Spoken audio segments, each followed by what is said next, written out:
அஇஅதிமுக சார்பிலே வரப்போகின்ற சட்டப்பேரவை தேர்தலில் போட்டியிடுவதற்காக பல்லாயிரக்கணக்கானோர் விருப்ப மனு தாக்கல் செய்திருக்கின்ற தகவல் நமக்கு கிடைத்திருக்கிறது. இன்று மாலை 5 மணியுடன் நிறைவடைகிறது.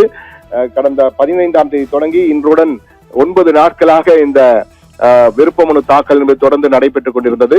இதுவரை நமக்கு கிடைத்த தகவலின்படி 8500 பேர் 234 தொகுதிகளில் போட்டியிடுவதற்காக 8500க்கும் மேற்பட்டோர் இதுவரை குறைந்தபட்சம் 8500 பேர் மனு தாக்கல் செய்த விருப்ப மனு தாக்கல் செய்திருக்கிறார்கள்.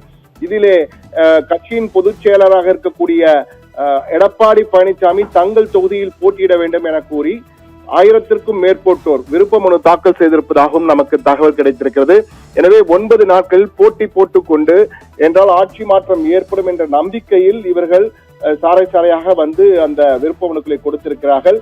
கிட்டத்தட்ட 8500 பேர் கொடுத்திருக்கிறார்கள். ஆனால் இம்முறை சுமார் 170 தொகுதிகளுக்கு மேல் குறைந்தபட்சம் 170 தொகுதிகளில் போட்டியிடுவதற்கு அஇஅதிமுக திட்டம் வைத்துள்ளதாக நமக்கு தகவல் கசிந்திருக்கின்றன.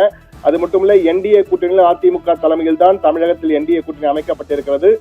மீதமுள்ள 64 இடங்கள் கூட்டணி கட்சிகள் ஒதுக்கப்பட்டு குறைந்தபட்சம் 170 தொகுதிகளிலே அஇஅதிமுக களம் காணப் போகிறது என்ற தகவல் நமக்கு கிடைத்திருக்கிறது. ஆனால் எந்தெந்த தொகுதியில் போட்டியிடுவார் என்பது குறித்தெல்லாம் அடுத்தடுத்த கட்ட பேச்சுவார்த்தையின் போதுதான் நமக்கு தெரிய வரும். ஆனால் தற்போதைய நிலையிலே இந்த விருப்ப மனு தாக்கல் என்பது மிகப்பெரிய ஒரு ஆர்வத்தை தூண்டியதால் அவர்கள் தொண்டர்கள் பல நிர்வாகிகளும் தொடர்ந்து இந்த 9 நாட்களாக அந்த விருப்ப மனுக்களை பெற்று வந்தனர். தற்போது நமக்கு கிடைத்த தகவலின்படி 8500 பேர் இந்த 234 தொகுதிகளுக்காக 8500 பேர் போட்டியிடுவதற்காக விருப்ப மனு தாக்கல் செய்திருக்கிறார்கள். இதில் யாரை தேர்ந்தெடுப்பது, அவர்களுடைய பணபலம் என்ன, அந்த இடத்திலே அவர்களின் செல்வாக்கு என்ன, யார் யாரெல்லாம் அவர் கூட இருப்பார்கள் போன்ற பல்வேறு தகவல்களும் கேட்கப்பட்டிருக்கிறது.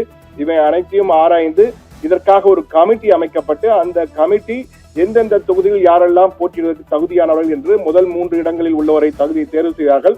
அதன் பின் எடப்பாடி பழனிசாமி தலைமையிலான முக்கிய நிர்வாகிகள் குழு யாருக்கு இடம் என்பது குறித்து முடிவு செய்து அறிவிப்பார்கள் என தெரிகிறது.